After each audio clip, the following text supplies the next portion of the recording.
I am Abdul Rahman from the toppers point of English. मैं ये video demo के purpose से बना रहा हूँ।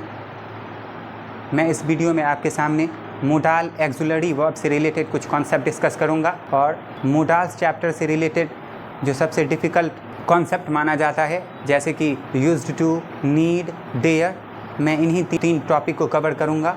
और इससे पहले टॉपिक पे पहुँचूँ, इससे पहले मैं आपको मोडाल से रिलेटेड बेसिक्स और मोडाल से रिलेटेड कुछ बेसिक नॉलेज के बारे में इस वीडियो के माध्यम से आपसे बात करूँगा।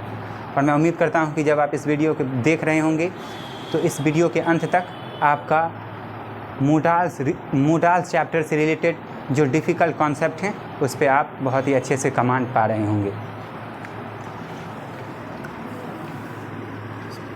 चैप्टर का नेम है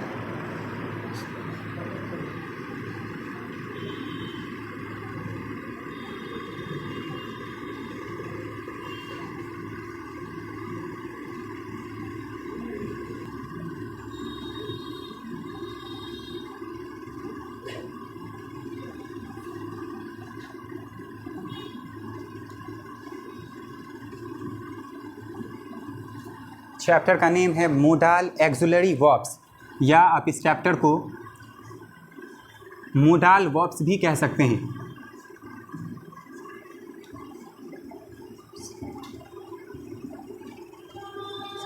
या आप इस चैप्टर को इन शॉर्ट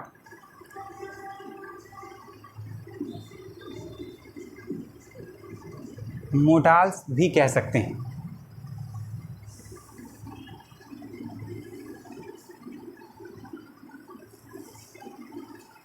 जैसा कि नाम से ही क्लियर है कि ये जो टॉपिक है वर्ब से रिलेटेड है, वर्ब से रिलेटेड है, तो हमें वर्ब के बारे में जानकारी होनी चाहिए। आइए वर्ब के बारे में हम सीखते हैं। Verb is an action word और यू मे से डूइंग वर्ड्स।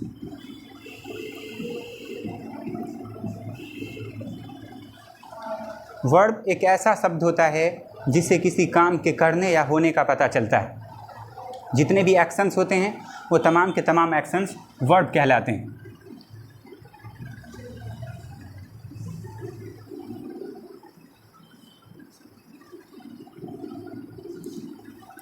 अगर हम वर्ब के काइंड्स की बात करें, अगर हम वर्ब्स के भेद के बारे में बात करेंगे तो डिफरेंट चैप्टर में जाएंगे और उसमें देखेंगे कि डिफरेंट काइंड का वर्ब के किस्म होते हैं, वर्ब का प्रकार होता है। जैसे अगर आप वॉइस चैप्टर में पढ़ेंगे तो वहाँ आप पाएंगे कि वर्ब को 2 भागों में डिवाइड किया जा रहा होगा, जैसे कि transitive verb and intransitive verb. फिर अगर आप वर्ब फॉर्म्स में पढ़ेंगे तो वहाँ पे आप अपनी कन्वीनियंसेस के हिसाब से वर्ब को 2 भागों में डिवाइड कर सकते हैं।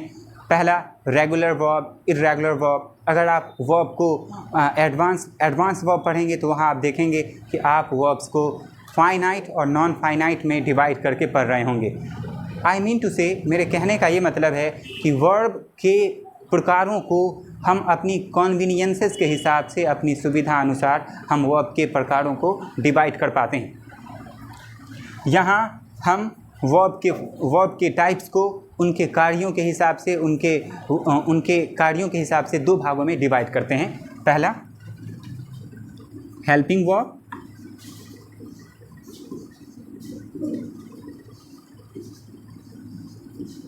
हेल्पिंग वर्ब को आप एक्सुलरी वर्ब भी कह सकते हैं।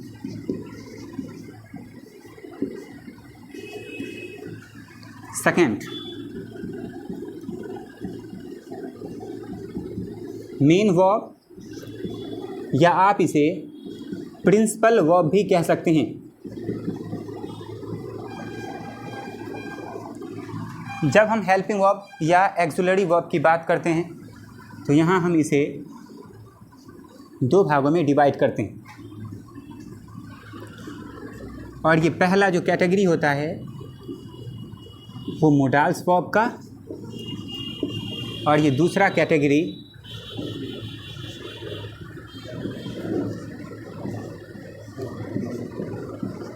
Primary verbs. अगर हम मोडाल्स वर्ब की बात करें तो इसमें कैन, कुड,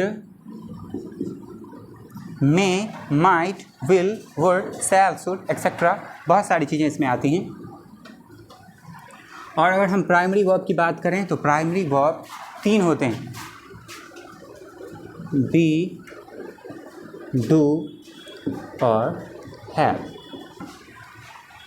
मोडाल वर्ब की सबसे खास बात ये है कि ये अधिकांशतः हेल्पिंग वर्ब के रूप में काम करता है। HV stands for helping verb. Modals verb की सबसे खास बात ये होती है कि ये आमतौर पे हेल्पिंग वर्ब की तरह काम करता है। और वहीं अगर हम प्राइमरी वर्ब जिसमें शामिल है बी, डू, हैव, इसकी बात करेंगे तो ये हेल्पिंग वर्ब के साथ साथ मेन वर्ब के रूप में भी इस्तेमाल किया जाता है। और अगर आप मेन वर्ब को समझने की कोशिश करेंगे तो मेन वर्ब हम उन तमाम वर्ब्स को कहेंगे जिनके फॉर्म्स होते हैं V1, V2, V3, V4, V5 के शक्ल में जो फॉर्म्स वाले जितने भी वर्ब होंगे आप उसको मेन वर्ब की कैटेगरी में रखेंगे। जैसा कि आप लोग जानते हैं, speak, spoke, spoken, speaking, speaks, play, played, played, playing, plays, जितने भी वर्ब जिसके फॉर्म्स हैं वो तमाम के तमाम वर्ब्स आप मेन वर्ब की कैटेगरी में रख सकते हैं, जैसे कि स्पीक, प्ले, आंसर एक्सेट्रा। तो यहाँ हम सीख रहे थे मोडाल्स चैप्टर के बारे में, जहाँ हमने आपको बताया कि वर्ब क्या होता है। वर्ब एक एक्शन वर्ड्स होता है, डूइंग वर्ड्स होता है। वर्ब के बहुत सारी काइंड्स होती हैं, बट यहाँ पे हमने वर्ब को हेल्पिंग वर्ब और मेन वर्ब के हिसाब से देखने की कोशिश की है। ऐसा इसीलिए हमने किया है क्योंकि हमें ये जानना था कि ये जो मोडाल्स चैप्टर है उसका रूट क्या है, वो कहाँ से निकला है। तो ये जो मोडाल वर्ब है वो हेल्पिंग वर्ब से निकला है, जिसके बारे में हम आगे डिस्कस करने वाले हैं।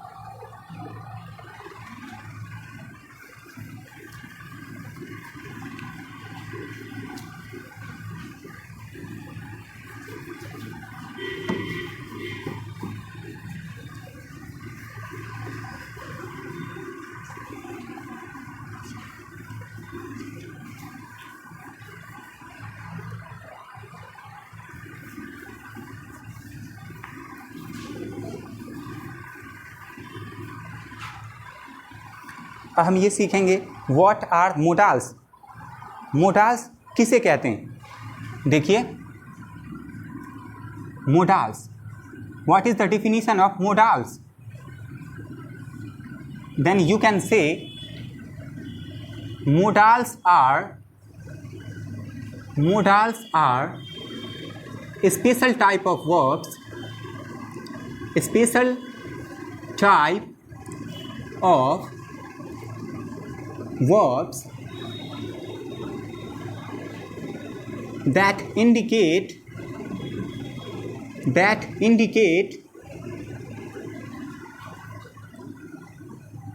mood or modality।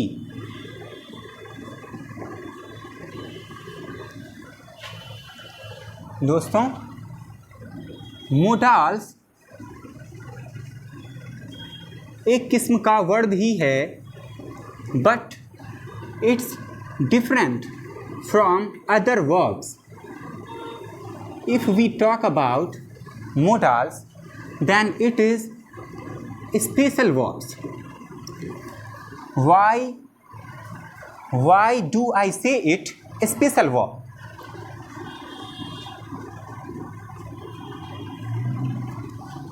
I mean to say modals are special verbs that indicate mood or modality।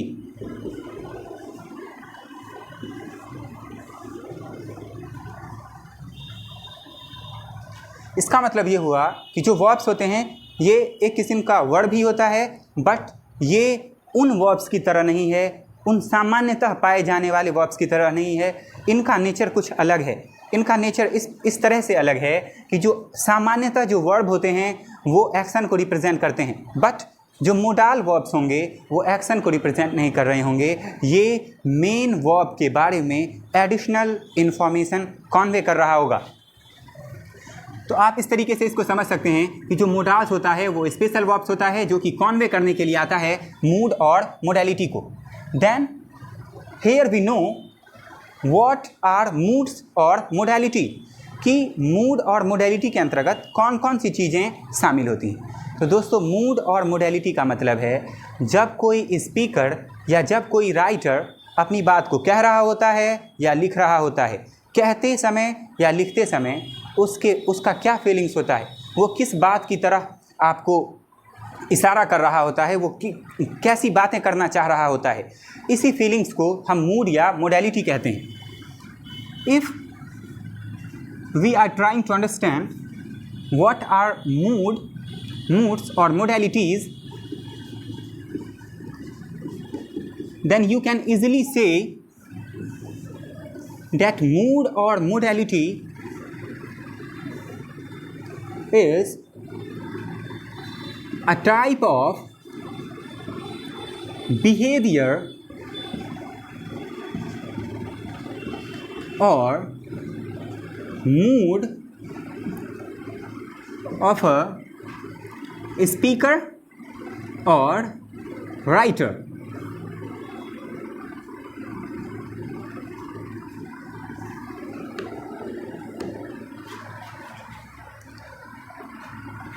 Modality के अंतर्गत जो जो चीज़ें आती है वो मैं आपको स्टेप बाय स्टेप लिख के दिखा रहा हूँ।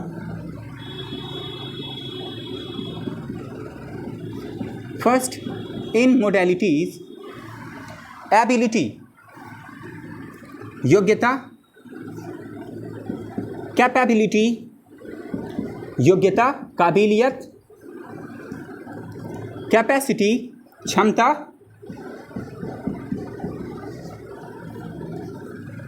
पावर शक्ति क्षमता, रिक्वेस्ट आग्रह निवेदन, परमिशन अनुमति इजाज़त,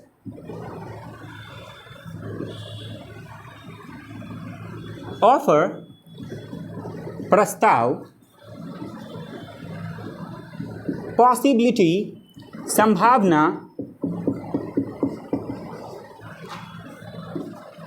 सर्टेनिटी निश्चितता, नेसेसिटी ज़रूरत आवश्यकता,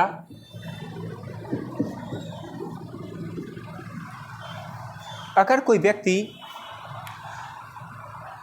किसी व्यक्ति के मूड या मोडालिटी के बारे में अगर आप जानने की कोशिश करते हैं तो कोई व्यक्ति चाहे वो लेखक हो या वक्ता हो तो वो बोलने के दरमियान इन्हीं चीज़ों में से किसी एक चीज़ की तरफ वो इशारा कर रहा होता है, जैसे कि एबिलिटी योग्यता काबिलियत। जैसा कि मैं अगर आपसे कहूँ कि I can teach English, that mean I am telling about my ability, that I have the capacity, I have the potential to teach English well. In the same way, ability, capability, both are same, but there is some difference. As you know, ability means, ability का मतलब ये हुआ कि जैसे I can teach English, मैं अंग्रेजी पढ़ा सकता हूँ, तो इसका मतलब ये हुआ कि अगर मेरी ये काबिलियत है, अगर मेरी ये योग्यता है, तो इसका मतलब ये हुआ कि मैंने इंग्लिश को पहले पढ़ा करके एक्सपीरियंस किया है, मेरे पास कुछ अनुभव है पढ़ाने का, then it is my ability. But अगर मैं आपसे ये कहूँ कि I can teach English but I have no experience of teaching English, then it will be in capability. Capacity का मतलब हुआ जैसे मान लीजिए कि कोई कमरा है, उसमें कितने लोग समा सकते हैं, एक बॉटल है उसमें कितना वाटर समूहित हो सकता है, ये उसकी कैपेसिटी हुई। पावर मीन्स फिजिकल पावर, शारीरिक शक्ति से ताल्लुक से है। रिक्वेस्ट परमिशन इजाज़त देना, ऑफर प्रस्ताव किसी को किसी चीज़ के लिए कहना या किसी चीज़ के लिए पूछना, पॉसिबिलिटी संभावना, सर्टेनिटी किसी चीज़ की निश्चितता, नेसेसिटी किसी चीज़ की ज़रूरत आवश्यकता, ये तमाम की तमाम चीज़ें। और इसके अलावा भी 2-3 पॉइंट्स हैं वो मैं आपको आगे डिस्कस करूँगा। ये सारी की सारी चीज़ें मोडालिटी और मूड को प्रदर्शित करती हैं।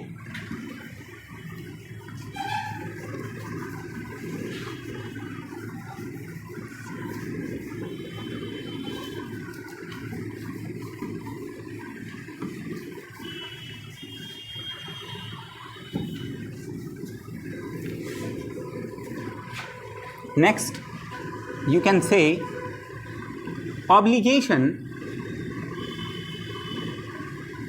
या आप इसे कह सकते हैं ड्यूटी, कर्तव्य। नेक्स्ट मॉरल ड्यूटी, नैतिक कर्तव्य।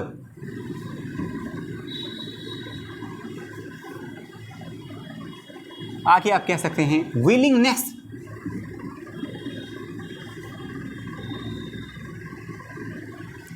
इच्छा। ये तमाम की तमाम चीज़ें मूड और मोडेलिटी के अंतर्गत आता है, जो वक्ता अपनी बातों से इन चीज़ों को एक्सप्रेस कर रहा होता है। आगे next, know about some important points related to modals। modals chapter से रिलेटेड जो कुछ बातें जो आपको याद रहनी चाहिए, वो बातें मैं यहाँ 1 by 1 पॉइंट में लिख रहा हूँ। फर्स्ट पॉइंट, modals हमें मेन वर्ब के बारे में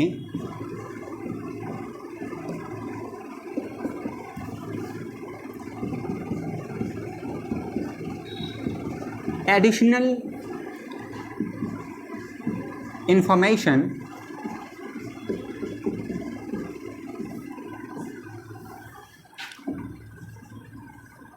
देता है। दूसरा,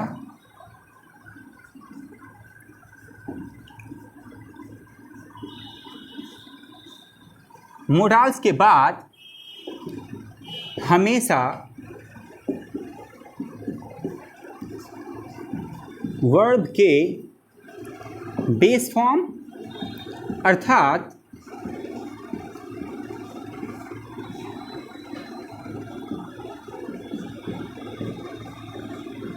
V1 का प्रयोग किया जाता है।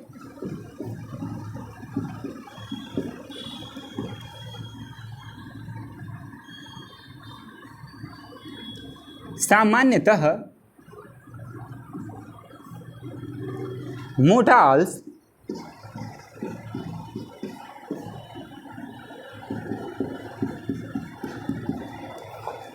हेल्पिंग वर्ब के रूप में इस्तेमाल किया जाता है।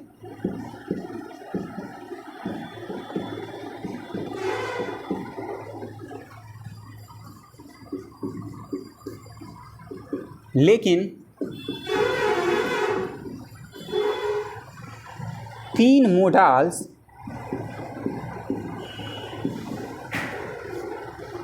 जैसे कि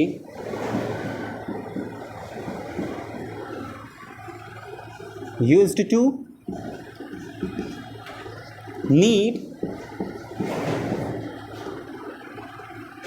और डेयर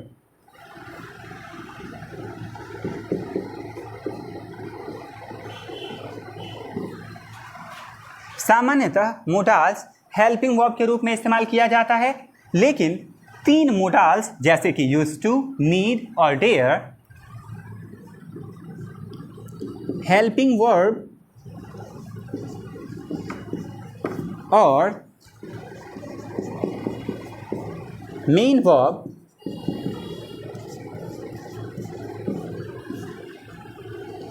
दोनों के रूप में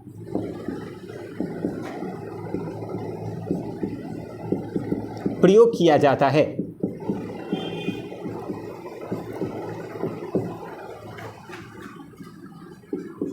Next point which you have to notice is modals have no V1, V2, V3, V4 and V5 forms.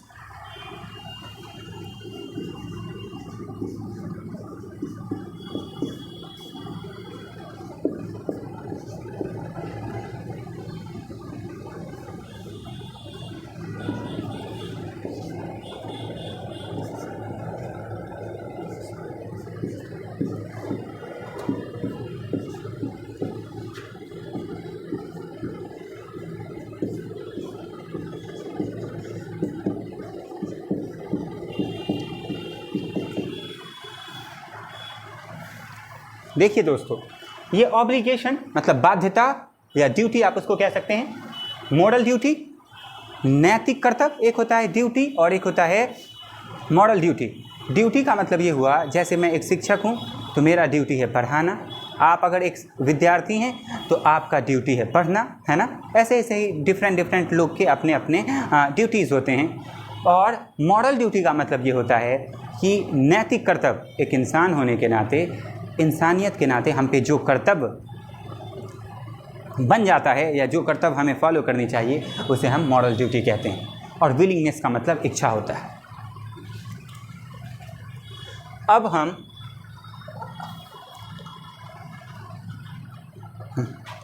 हम मोडाल से रिलेटेड कुछ इंपॉर्टेंट पॉइंट्स को डिस्कस करेंगे। पहला पॉइंट है, मोडाल्स हमें मेन वर्ब के बारे में एडिशनल इंफॉर्मेशन देता है। इसका क्या मतलब हुआ? मोडाल्स हमें मेन वर्ब के रूप में एडिशनल इंफॉर्मेशन देता है। कैसे? देखिए, अगर मैं कहता हूँ कि आई कैन स्पीक इंग्लिश, तो देखिए आई कैन स्पीक इंग्लिश, इस सेंटेंस को आप गौर से देखें। आई सब्जेक्ट है, कैन मोडाल्स है, स्पीक मेन वर्ब है और इंग्लिश ऑब्जेक्ट के रूप में काम कर रहा है।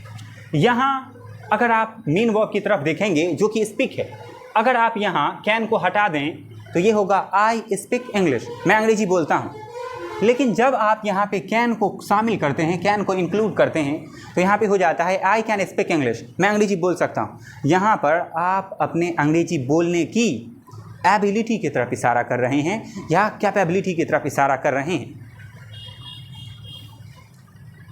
ये इसका मतलब हुआ। दूसरा, मोडाल्स के बाद हमेशा वर्ब के बेस फॉर्म अर्थात V1 का प्रयोग किया जाता है। आप देखें यहाँ मोडाल्स, और मोडाल्स के बाद हमेशा आपको V1 देखने को मिलेगा, वर्ब के बेस फॉर्म आपको देखने को मिलेंगे।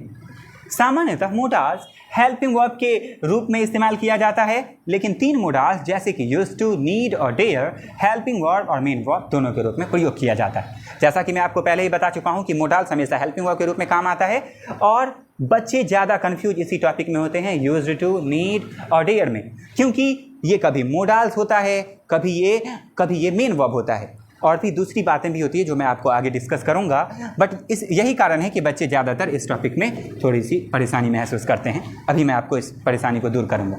चौथा पॉइंट, मोडाल्स का V1, V2, V3, V4 तथा V5 फॉर्म्स नहीं होता है। मोडाल्स है वर्ब बट इसका फॉर्म्स नहीं होता है।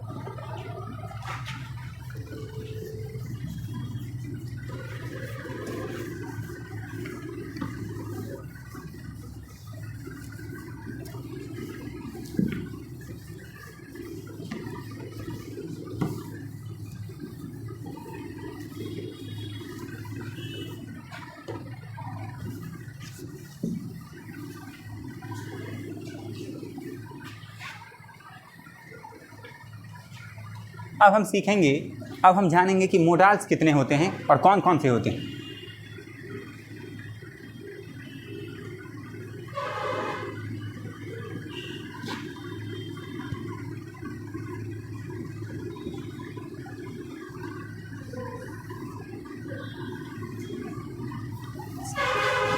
लिस्ट ऑफ मोडाल्स के अंतर्गत जितने भी मोडाल्स आते होंगे वो सारा का सारा आपको एक स्लाइड पे देखने को मिलेगा। जैसे कैन क्या है? मोडाल्स है, मोडाल है, मोडाल। कैन का पास्ट क्या होता है? कुड। अगला में, ये भी मोडल है और इसका पास्ट होता है बच्चे माइट। एक होता है विल और विल का पास्ट क्या होता है? वुड। एक होता है शैल और एक होता है should. Next, out to, must, used to, need and last dare. Guys, modals overall 13 होते हैं जो आपके सामने देखने को मिल रहा होगा। 13 मोडाल्स। अभी जो आपके सामने ये 13 वर्ड्स लिखे गए हैं ये मोडाल्स हैं और यहाँ इस तरीके से लिखने का ये मतलब है कि कैन मोडाल्स है और कैन का पास्ट फॉर्म कुड, में मोडाल्स है, इसका पास्ट फॉर्म माइट। विल का पास्ट फॉर्म वुड, शैल का पास्ट फॉर्म शुड। आप इसको ऐसे याद रख सकते हैं, C can could, M may might, W will would, shall should S. आप इस तरीके से अपने हिसाब से आप इसको याद कर सकते हैं। Next, ought to, must, use to, need, dare. इसके सामने इधर नहीं लिखी गई है, ये बेसिकली जो पास्ट मोडाल्स होते हैं जिनका मैं आपके सामने लिख चुका हूँ, आप इसको कंसीडर करेंगे। ये तमाम के तमाम टॉपिक्स आपके स्पोकन इंग्लिश के लिए, आपके रिटन इंग्लिश के लिए, आपके कॉम्पिटिटिव एग्जाम्स के लिए बहुत ही अहम है। बट ये बहुत ही ईजी है। बट अगर हम इन तीनों की बात करें तो इसको एक अलग से नाम दिया गया है, आप इसके नाम के बारे में जानते होंगे, मार्जिनल वर्ब्स। और इन्हीं तीन को सेमी मोडाल्स भी कहा जाता है। सेमी मोडाल्स ऐसा इसीलिए कहा जाता है क्योंकि ये तीनों हेल्पिंग वर्ब के साथ साथ मेन वर्ब के रूप में भी प्रयोग होता है। अगर आप कैन की बात करेंगे तो ये प्रेजेंट की एबिलिटी बताएगा, कुड पास्ट की एबिलिटी बताएगा, मे प्रेजेंट की पॉसिबिलिटी बताएगा, माइट पास्ट की पॉसिबिलिटी बताएगा। वैसे ही अगर हम विल की बात करें, वुड की बात करें, शैल की बात करें, शुड की बात करें, सबका एक अलग अलग दायरा है और हम उनके तहत इसको सीखते हैं। बट हमारा टॉपिक इस चैप्टर में इन तीन चीज़ों पे फोकस करना है, इसीलिए मैं आपको यूज टू, नीड और डेयर के बारे में समझाने की कोशिश करूँगा। अब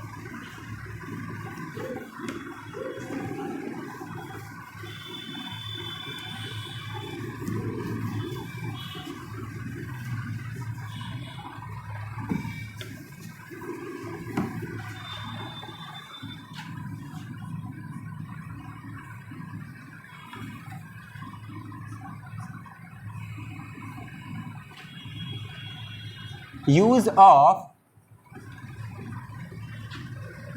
used to,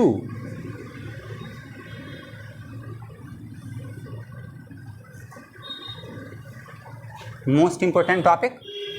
यूज्ड टू को हम तीन रूप में देखेंगे इसको आसानी से समझने के लिए। पहला,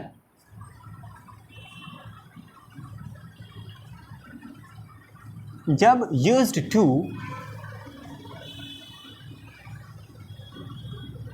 या कभी कभी आपको सिर्फ यूज्ड भी देखने को मिल सकता है, जब इसका मतलब इस्तेमाल करना हो, इस्तेमाल करना, तब ये मेन वर्ब होता है। जब यूज्ड टू या यूज्ड इस्तेमाल करना के सेंस में आएगा तब ये मेन वर्ब के रूप में काम कर रहा होगा, एज अ मेन वर्ब ये काम कर रहा होगा। एग्जाम्पल के तौर पे आप देख सकते हैं, ही यूज्ड माई फोन। या आप नेक्स्ट एग्जाम्पल देख सकते हैं, he used my phone to call her. यहां आप देख रहे हैं कि ही यूज्ड माई फोन, इसका मतलब ये हुआ उसने मेरे फ़ोन का इस्तेमाल किया। अगर मैं यहाँ आपसे पूछूं कि ये यूज्ड क्या है तो आप इसको मोडाल्स कहने की गलती नहीं करेंगे। यहाँ आप बोलेंगे कि यहाँ यूज्ड मेन वर्ब की तरह काम कर रहा है क्योंकि यहाँ पे इसका अर्थ इस्तेमाल करना है। वैसे he used my phone to call her, उसने मेरे फ़ोन का इस्तेमाल किया उसे कॉल करने के लिए। ठीक है, यहाँ भी यूज्ड का मतलब इस्तेमाल करना है, अर्थात ये कोई मोडाल्स के रूप में काम नहीं कर रहा, यहाँ ये मोडाल्स के रूप, यहाँ ये मेन वर्ब के रूप में काम कर रहा है। या आप ऐसे भी कह सकते हैं, water is used to generate, water is used to generate electricity। Guys यहाँ देखिए, पानी का इस्तेमाल किया जाता है, water is used to generate electricity. इसका मतलब ये हुआ पानी का इस्तेमाल किया जाता है बिजली को बनाने के लिए। इसीलिए मैंने यहाँ पे आपको समझाने की कोशिश किया था कि कभी आपको यूज्ड टू देखने को मिलेगा और कभी कभी आपको यूज्ड भी देखने को मिल सकता है, बट वो मीनिंग दे रहा होगा इस्तेमाल करना। ऐसे सिचुएशन में आप समझेंगे कि ये यूज्ड कोई मोडाल नहीं बल्कि मेन वर्ब है। ठीक है, आप ऐसे समझ सकते हैं। दूसरा, आप यूज्ड के फॉर्म को देखिए, यूज्ड टू को देखिए। अगर ये यूज्ड टू ऐसा हिंदी मीनिंग दे रहा हो, किया करता था,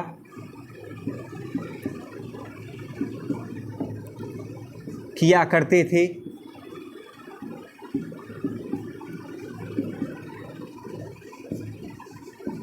किया करती थी, ऐसा कुछ अगर सेंस दे रहा हो, अगर यूज्ड टू से ऐसा सेंस दिया जा रहा हो, तब आप इसको मोडाल वर्ब कंसीडर करेंगे।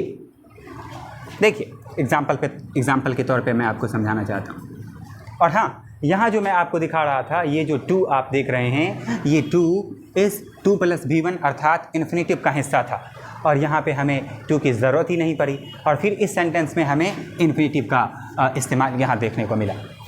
देखिए नेक्स्ट, यूज्ड टू, किया करता था, किया करते थे, किया करती थी, अगर ऐसा सेंस दे रहा होगा तब इस सिचुएशन में ये मोडाल वर्ब के रूप में काम कर रहा होगा। देखिए इसका एग्जांपल, जैसे मैं आपसे कहूँ he used to call me, इसका मतलब ये हुआ वो मुझे कॉल किया करता था। She used to go to college, इसका मतलब ये हुआ कि वो कॉलेज जाया करती थी।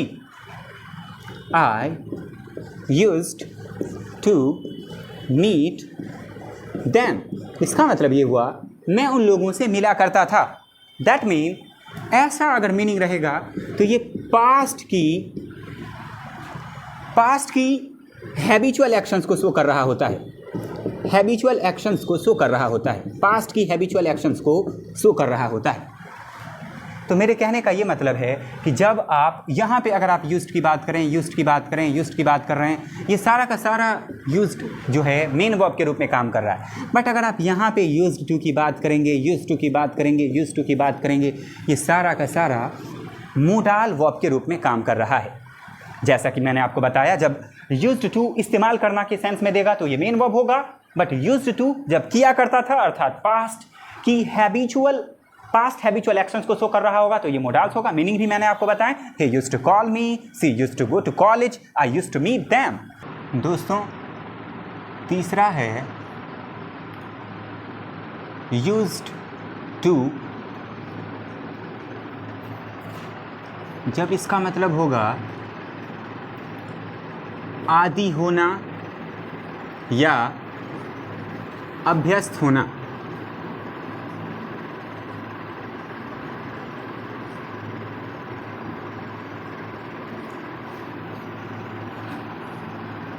जब यूज्ड टू आदि होना या अभ्यस्त होना का सेंस देगा तब ये एडजेक्टिव के रूप में काम कर रहा होगा।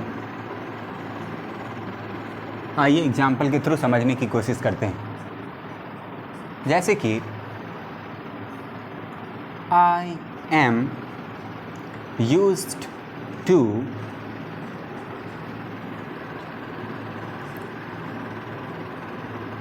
Waking up early. देखिए दोस्तों, यूज्ड टू जब आदि होना या अभ्यस्त होना का सेंस देगा तब ये एडजेक्टिव के रूप में काम कर रहा होगा।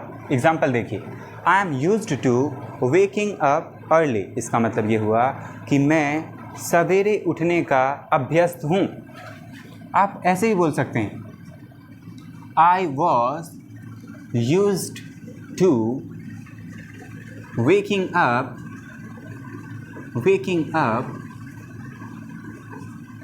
अर्ली।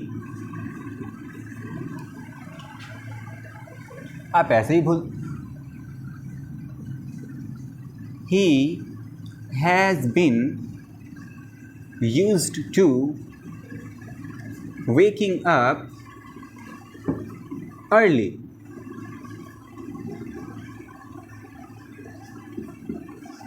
आप ज़रूरत के मुताबिक जहाँ is am are, was were, will be, has been, have been, had been का इस्तेमाल कर सकते हैं। सेंस देखिए, I am used to waking up early, मैं सुबह सवेरे उठने का अभ्यस्त हूँ। I was used to waking up early, मैं सवेरे उठने का अभ्यस्त था। He has been used to waking up early, वो सवेरे उठने का अभ्यस्त हो चुका है।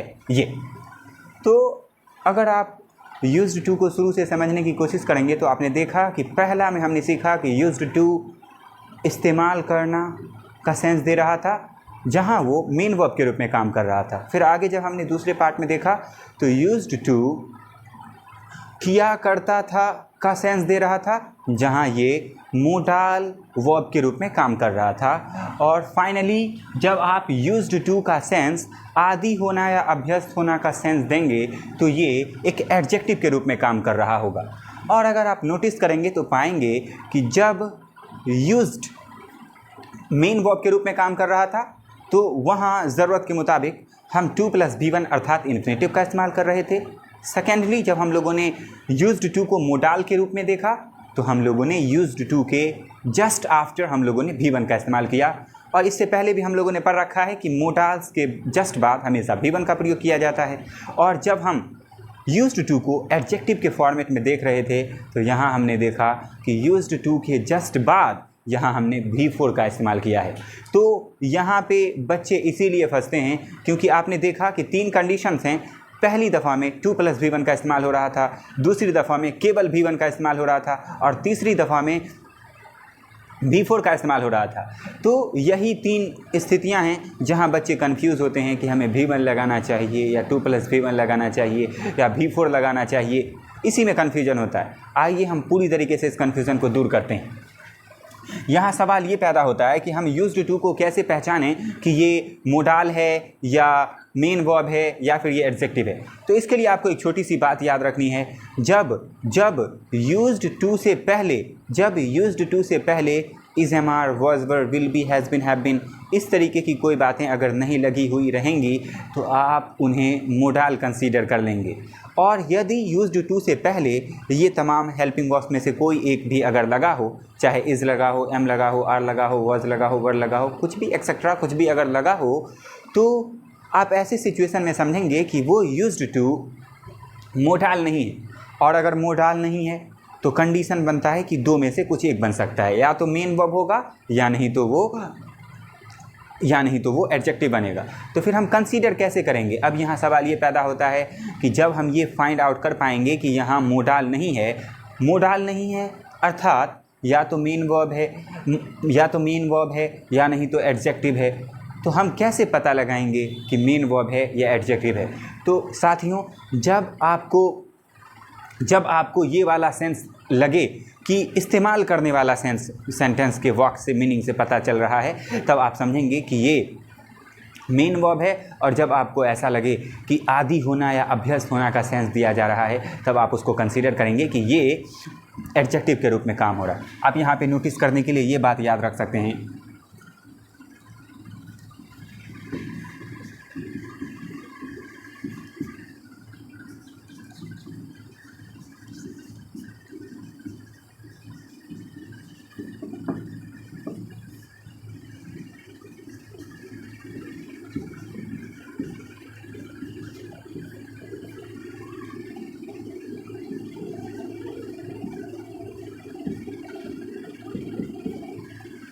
बट यहाँ मैं आपको ये समझाने की कोशिश कर रहा हूँ कि कैसे पहचानेंगे कि यूज्ड टू मोडाल है या मेन वर्ब है या एडजेक्टिव है।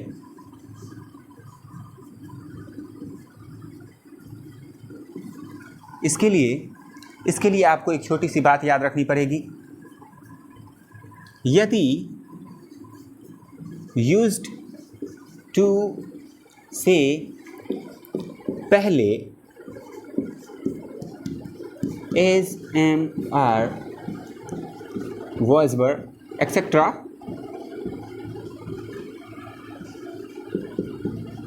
जैसा शब्द नहीं लगा हो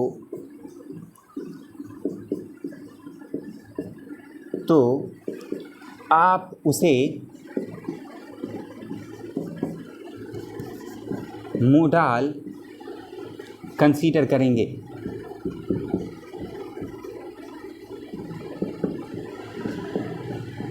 और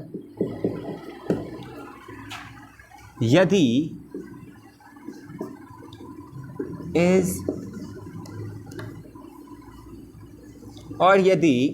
is am are was were जैसा शब्द लगा हो तो हम ये सोचेंगे कि यहाँ पर used to, यदि used to से पहले is am are was were has been have been had been जैसा शब्द नहीं लगा हो तो आप उसे मोडाल कंसीडर करेंगे। और यदि is am are was were has been had been have been had been जैसा शब्द लगा हो तो हम ये सोचेंगे कि यहाँ पर used to या तो मेन वर्ब होगा या नहीं तो एडजेक्टिव। अब यहाँ सवाल ये पैदा होता है कि हम कैसे डिफ्रेंशिएट कर पाएंगे कि एडजेक्टिव है या फिर मेन वर्ब। आइए इस बात को भी हम समझते हैं। इसका जवाब ये है कि अगर आपको वाक्य से इस्तेमाल किया जाना, इस्तेमाल करना जैसा सेंस अगर दे रहा हो तो आप उसे मेन वर्ब कंसीडर करेंगे। और यदि आपको ऐसा लगे कि सेंटेंस से अभ्यस्त होना या आदि होना का सेंस दे रहा है तो आप ऐसी परिस्थिति में आप उन्हें एडजेक्टिव कंसीडर कर सकते हैं।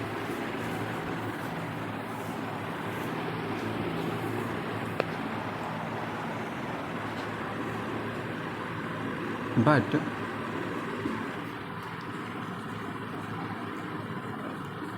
कैसे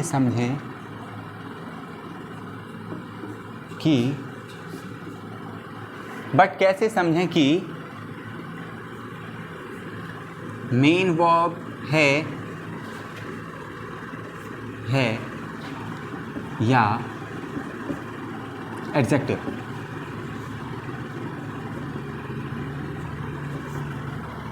तो इसका जवाब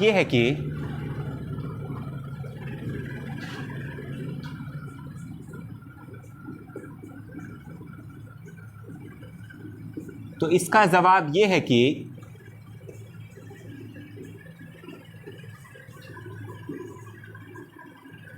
मीनिंग से पता लगाएंगे।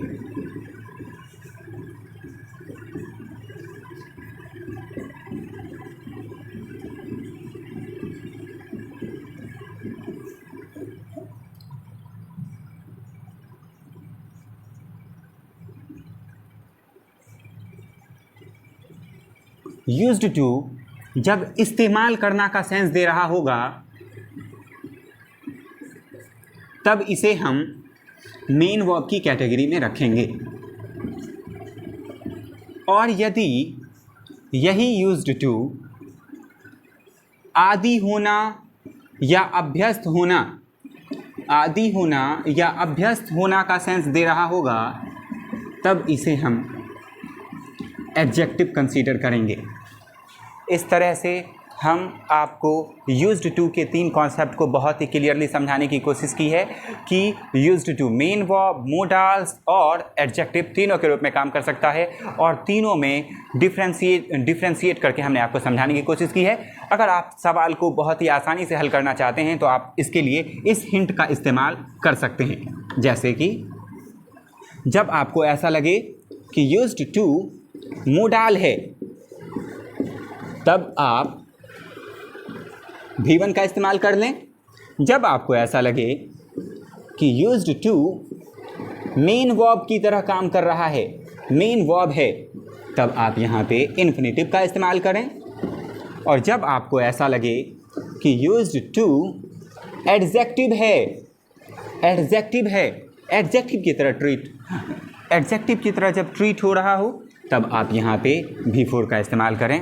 इस तरह से आप किसी भी कॉम्पिटिटिव एग्जाम्स में आने वाले सवाल को आप आसानी से हल कर सकते हैं कि यूज्ड टू जब मोडाल रहेगा तो V1 आएगा, यूज्ड टू जब मेन वर्ब रहेगा तो इन्फिनेटिव आएगा, और यूज्ड टू जब एडजेक्टिव की तरह काम करेगा तो हमें V4 का इस्तेमाल करना है। ये हिंट आपको सवालों को हल करने में बहुत मदद करेंगी।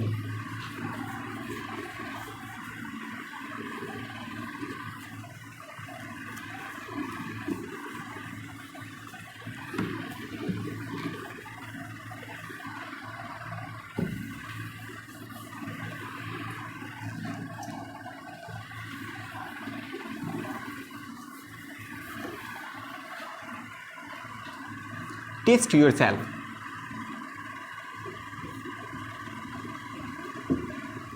अभी जो मैंने आपको 3 कॉन्सेप्ट्स यूज्ड टू से रिलेटेड समझाया उस पर आप हमें आंसर करके बताएं।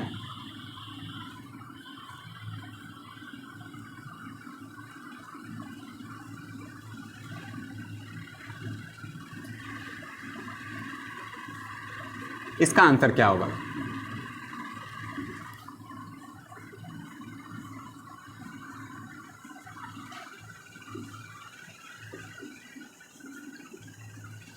Option A play, option B played, option C playing and option D pledge.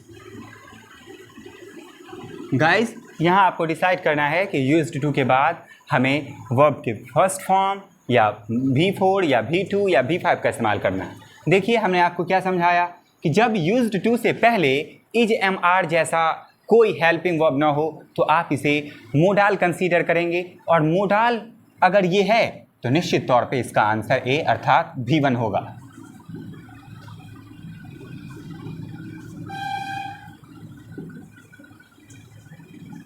He is next he is used to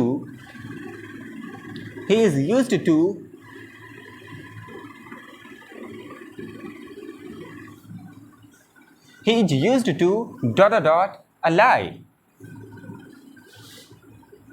यहाँ पे क्या होगा? टेल होगा या फिर टू टेल होगा या फिर टेलिंग होगा या फिर टेल्स होगा? Come on tell me answer. He is used to alive। यहाँ मैंने आपको क्या समझाया है? जब यूज्ड टू से पीछे देखेंगे कि इज एम आर जैसा कुछ अगर लगा हुआ है तो निश्चित तौर पे ये यूज्ड टू कभी भी मोडाल नहीं हो सकता है, अर्थात ये या तो मेन वर्ब होगा या नहीं तो एडजेक्टिव। अब मेन वर्ब होगा या एडजेक्टिव होगा ये इस बात पे डिपेंड करता है कि ये कैसा सेंस दे रहा है, इस्तेमाल करने का या फिर अभ्यस्त होने का। तो इस सेंटेंस से आपको अंदाज़ा लग रहा होगा कि यहाँ पे आदि होना या अभ्यस्त होना का सेंस दिया जा रहा है, इसीलिए आप इसको एडजेक्टिव कंसीडर करेंगे। और जब ये एडजेक्टिव है तो निश्चित तौर पे हमें V4 के साथ जाना चाहिए। He is used to telling a lie. Next,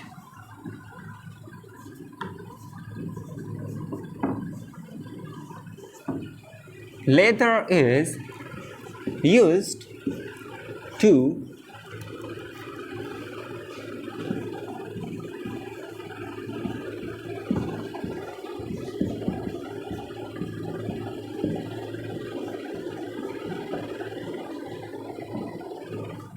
इस क्वेश्चन का आंसर बताएं क्या होगा? टू मेक,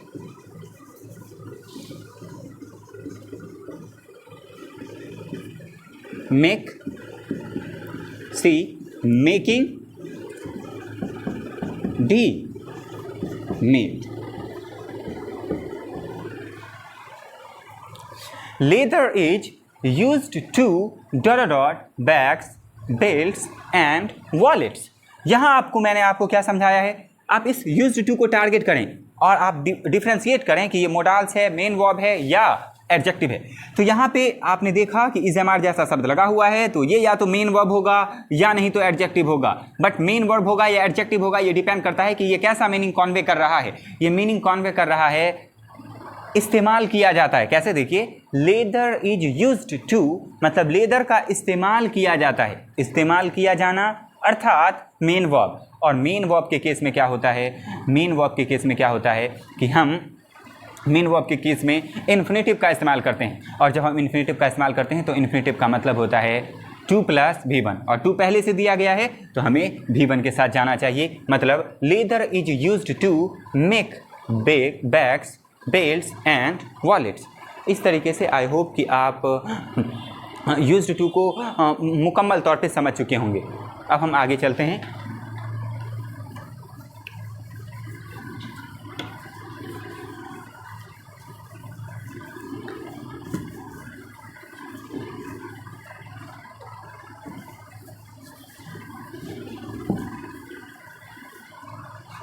अब हम आगे चलते हैं और सीखते हैं यूज ऑफ नीड।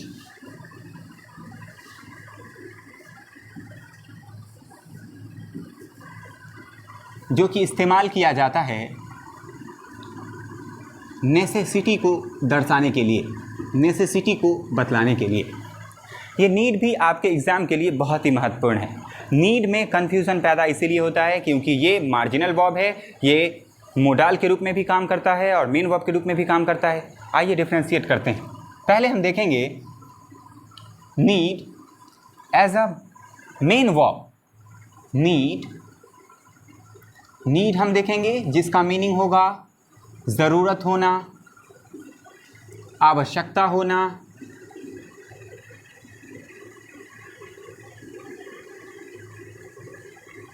ज़रूरत होना, आवश्यकता होना, और तब ये मेन वर्ब के रूप में काम कर रहा होगा। और जब ये मेन वर्ब के रूप में काम कर रहा होगा तब निश्चित तौर पर इस सेंटेंस में आपको इन्फिनेटिव अर्थात 2 + V1 देखने को मिलेगा। आइए देखते हैं कैसे।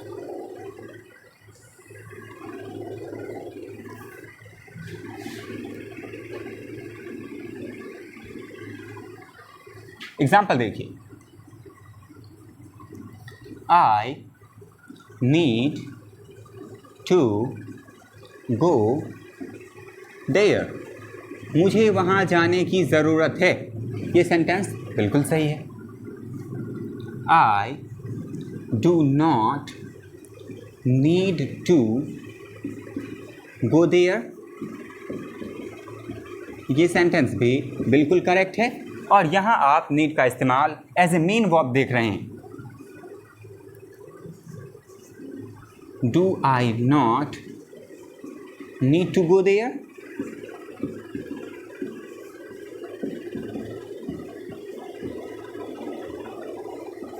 ये भी सेंटेंस बिल्कुल सही है। I need to go there, मुझे वहाँ जाने की ज़रूरत है।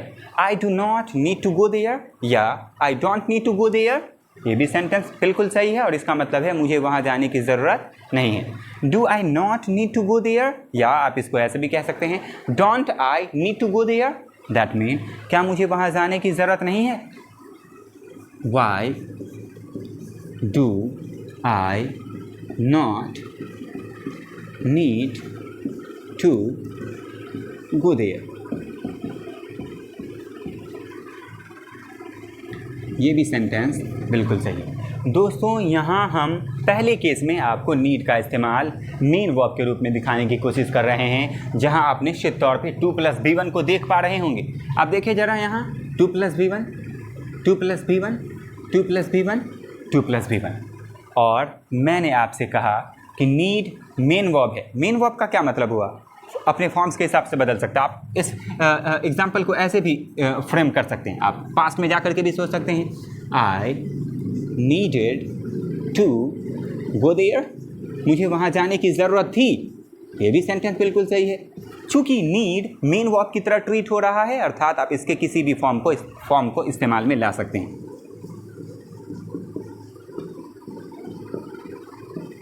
आई did not need to go there, मुझे वहाँ जाने की ज़रूरत नहीं थी।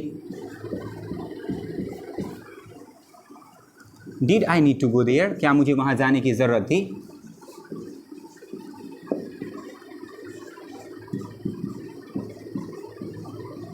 ये भी सेंटेंस बिल्कुल सही है। और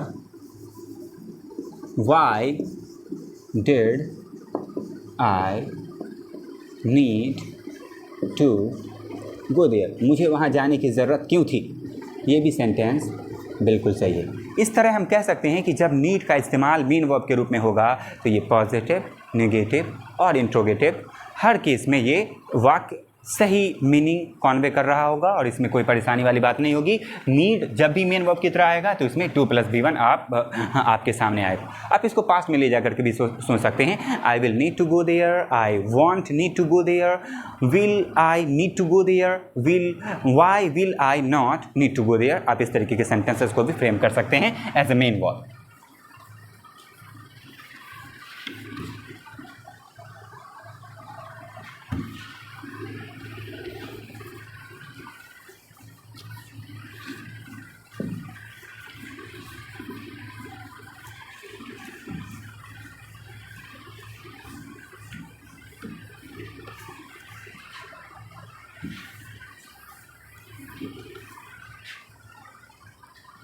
सेकेंड आप देखें, नीड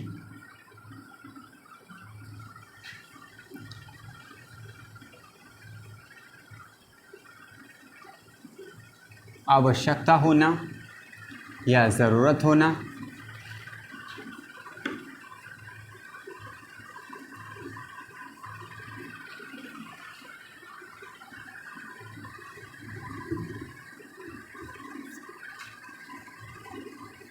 मोडाल वर्ब के रूप में देखें आप इसे।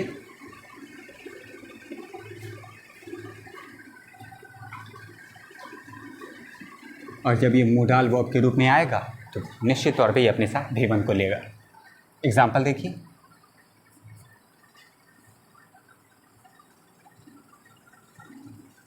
I need go there.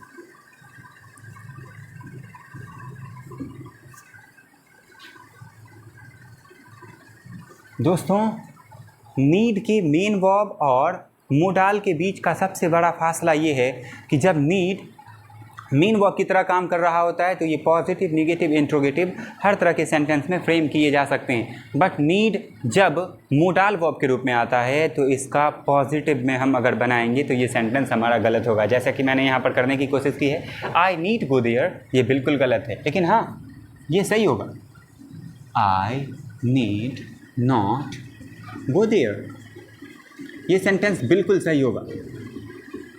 या need I not go there, ये सेंटेंस भी बिल्कुल सही होगा। और why need I not go there, ये भी सेंटेंस बिल्कुल सही होगा। तो सबसे बड़ा जो डिफ्रेंसिएशन यही है इस दोनों के दरमियान कि पॉजिटिव में आप मोडाल वर्ब के रूप में नहीं ला सकते, हाँ नेगेटिव, इंट्रोगेटिव में आप बिल्कुल से ला सकते हैं। तो आई नीड गो देयर ये सेंटेंस बिल्कुल भी सही नहीं होगा, बिल्कुल गलत होगा। लेकिन हाँ, I need not go there बिल्कुल सही है, need I not go there बिल्कुल सही है, why need I not go there बिल्कुल सही है। आप और एग्जाम्पल देख सकते हैं। अगर मैं ऐसे करने की कोशिश करूँ, आई नीड कम हेयर,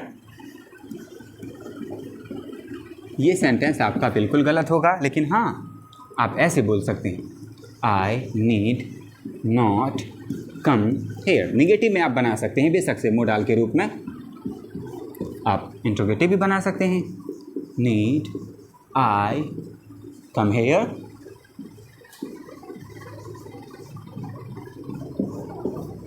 या why need I come here. देखिए, आप नीड का इस्तेमाल जब मोडाल के रूप में कर रहे होंगे तो ऐसे सिनेरियो में आप पॉजिटिव में नहीं बना सकते, जैसा कि आप यहाँ देख रहे होंगे, यहाँ देख रहे होंगे। बट हाँ, निगेटिव में, इंट्रोगेटिव में बिल्कुल सही होगा। मीनिंग आप देख सकते हैं। ये तो सेंटेंस गलत है। I need not go there, मुझे वहाँ जाने की ज़रूरत नहीं है। Need I not go there, क्या मुझे वहाँ जाने की ज़रूरत नहीं है। Why need I not go there, मुझे वहाँ जाने की ज़रूरत क्यों नहीं है। आई नीड कम हेयर बिल्कुल गलत होगा। I need not come here, मुझे यहाँ आने की ज़रूरत नहीं है, बिल्कुल सही है। नीड आई कम हेयर, क्या मुझे यहाँ आने की ज़रूरत है, बिल्कुल सही है। Why need I come here, मुझे यहाँ आने की ज़रूरत क्यों है, why need I come here, मुझे यहाँ आने की ज़रूरत क्यों है, ये सेंटेंस भी बेशक से सही होगा। इस तरीके से हम लोगों ने देखा कि जब नीड मेन वर्ब की तरह आएगा तो 2+V1 के साथ आएगा, और जब नीड मोडाल के साथ आएगा, मोडाल के रूप में आएगा, तो ये अपने साथ V1 लाएगा। और सबसे अहम बात ये थी कि जब नीड मेन वर्ब की तरह आएगा तो पॉजिटिव, नेगेटिव, इंट्रोगेटिव हर तरीके के सेंटेंस को फ्रेम कर पाएगा, बट नीड जब मोडाल के रूप में आएगा तो ये बिल्कुल भी अफर्मेटिव सेंटेंस या पॉजिटिव सेंटेंस को फ्रेम नहीं कर पाएगा। और यही सेम कॉन्सेप्ट अप्लाई होता है डेयर पे। अब डेयर को भी देख लें, बहुत ही शॉर्ट में मैं अब इसको कंप्लीट करूंगा, क्योंकि जो नीड से ही रिलेटेड क्या कहते हैं डेयर है, वो बहुत ही आसानी से आप समझ जाएंगे अगर आप नीड समझ चुके हैं तो।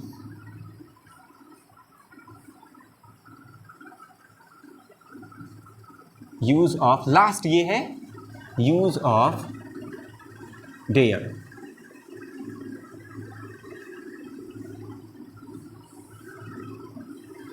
डेयर का इस्तेमाल हम करेज या चैलेंज को शो करने के लिए करते हैं, करेज या फिर चैलेंज।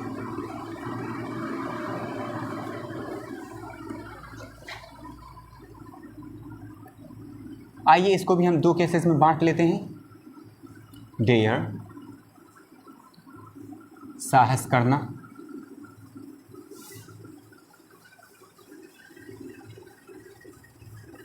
हिम्मत करना।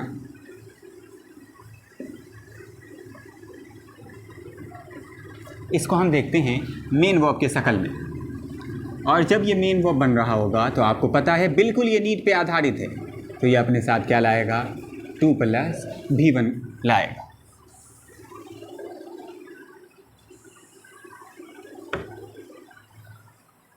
एग्जाम्पल देखिए, I dare to teach English.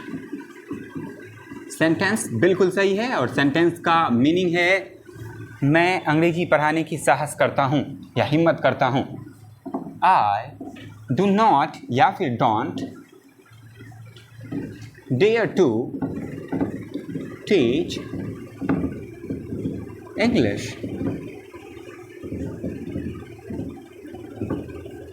ये भी सेंटेंस बिल्कुल सही है। आप ऐसे ही बोल सकते हैं, do you dare to speak the truth. क्या आप सच बोलने की हिम्मत रखते हैं? ये भी सेंटेंस बिल्कुल सही है। आप ऐसे ही बोल सकते हैं, why do you not dare to speak the truth. आप सच बोलने की साहस क्यों नहीं रखते हैं? ये भी सेंटेंस बिल्कुल सही है। आप इस सेंटेंस को पास्ट में ले जाकर के भी सोच सकते हैं, जैसे कि देखिए, I dared to teach English. फिर टेंस के मुताबिक, I dare to teach English, I did not dare to teach English. ये भी सेंटेंस बिल्कुल सही है, ये भी सेंटेंस बिल्कुल सही है। Did you dare to teach English?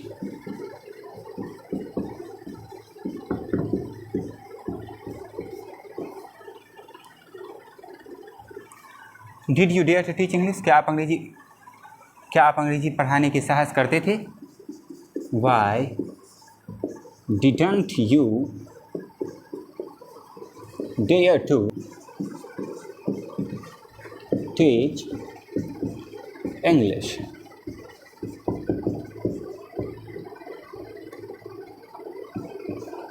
यहाँ देखिए दोस्तों, I dare to teach English, मैं अंग्रेजी पढ़ाने की साहस करता हूँ। I do not dare to teach English, I don't dare to teach English, मैं अंग्रेजी पढ़ाने की साहस नहीं करता हूँ। Do you dare to speak the truth, क्या आप सच बोलने की साहस करते हैं। Why do you not dare to speak the truth, आप सच बोलने की साहस क्यों नहीं करते हैं। बिल्कुल पॉजिटिव, नेगेटिव, इंट्रोगेटिव किसी भी फॉर्म में आप फ्रेम कर सकते हैं। I dare to teach English, मैं अंग्रेजी पढ़ाने की साहस करता था। I did not dare to teach English, मैं अंग्रेजी पढ़ाने की साहस नहीं करता था। Did you dare to teach English, क्या आपने साहस की अंग्रेजी पढ़ाने की। Why didn't you dare to teach English, आपने अंग्रेजी पढ़ाने की साहस क्यों नहीं की। इस तरीके से आपने देखा कि ये जो डेयर था, जो मेन वर्ब के रूप में आ रहा था, 2+B1 के साथ फ्रेम कर रहा था अपने आप को, है ना, मेन वर्ब के रूप में था। अब लास्ट स्लाइड देखिए जहां आप डेयर को मोडाल वर्ब के रूप में देखें।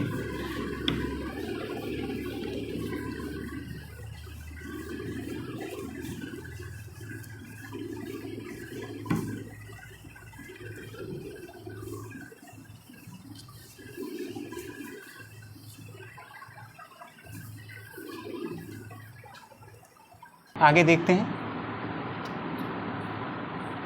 डेयर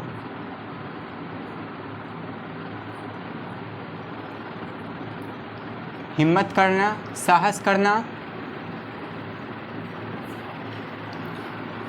जब ये मोडाल के रूप में आएगा, मोडाल वर्ब के रूप में आएगा, तो निश्चित तौर पे ये अपने साथ V1 को ले रहा होगा। आइए एग्जाम्पल देखते हैं। लेकिन हाँ, याद रहे जब नीड या डेयर मोडाल के रूप में काम करेगा तो पॉजिटिव यानी अफर्मेटिव सेंटेंस अप्लीकेबल नहीं होगा। जैसे he dare speak English, he dare speak English, ये बिल्कुल भी सही नहीं है, ये सेंटेंस बिल्कुल गलत है। लेकिन हाँ, आप ऐसे ज़रूर बना सकते हैं नेगेटिव में और इंट्रोगेटिव में। He dare not speak English,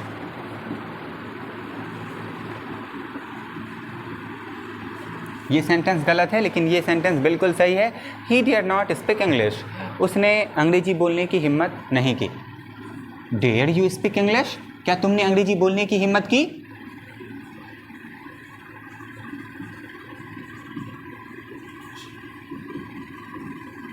ये भी सेंटेंस बिल्कुल सही है। Why dare you not, why dare you not speak the truth,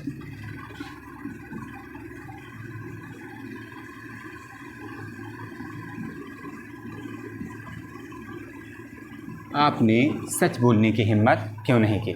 ये भी सेंटेंस बिल्कुल सही है। अब फाइनल एग्जांपल देख के ख़त्म करते हैं इसको। I dare go there,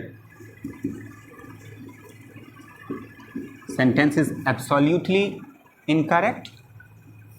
I dare not go there, this sentence is absolutely right. I dare not go there. Dare you go there?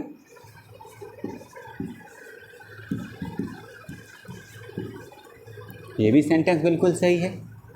Why dare you not go there?